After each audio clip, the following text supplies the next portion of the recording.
પાછો એક વિડીયો અત્યારે આવ્યો છે કે જેમાં હે ને એમ કહે છે કે રિદ્ધિબેન કબૂલ કરે છે કે 15 તારીખે એ તેડવા ગયા હતા. તો એમાં એવું છે કે 9-10 તારીખે તારા મને એટલા મેસેજ આવ્યા હે ને કે દીદી તમે જલ્દી આવો, કેદી આવશો, મને તેડી જાઓ, મારા પપ્પા માની ગયા છે.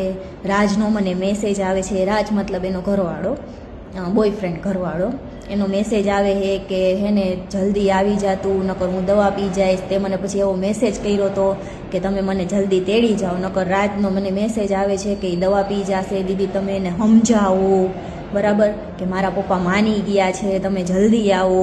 પછી મેં તને એમ કીધું કે ભાઈ અમે 3 વાગે નીકળવાના છીએ, આટલા વાગે નીકળવાના છીએ. તમે કીધું નહીં સવારે નીકળી જાઓ.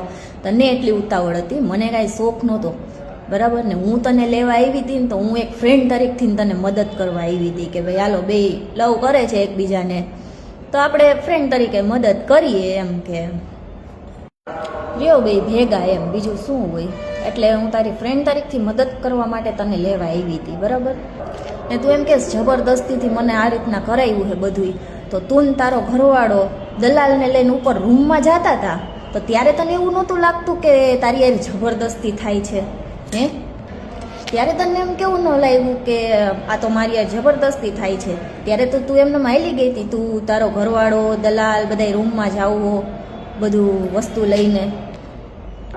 જ્યારે તું તારો ઘરવાળો ઇન્સ્ટાગ્રામમાંથી મુર્ગા પટાવતા હતા ત્યારે તને એવું ન લાગ્યું કે આ તો મારી યાર જબરદસ્તી થાય છે? તો ત્યારે તારા ઘરવાળાને કહેવાય ને કે ભાઈ તું મારી યાર આવી રીતના જબરદસ્તી શું કામ કરસ? જ્યારે 9મા મહિનામાં તારા ઘરવાળાનો મને મેસેજ આવ્યો હતો મારી પર્સનલ ઇન્સ્ટા આઈડીમાં કે અમારે જરૂર છે, નવા લગ્ન કર્યા છે. હમણાં હું તમને ચેટે બતાવું છું, બરાબર ને. તારા ઘરવાળાએ જ તારું આધાર કાર્ડ મને નાખ્યું હતું. હજી એક વાત કે તે આટલું બધું ચેટ મારું બતાવ્યું છે, બરાબર ને. પાછી તું એમ કહેશ કે મારી યાર જબરદસ્તી કરે છે.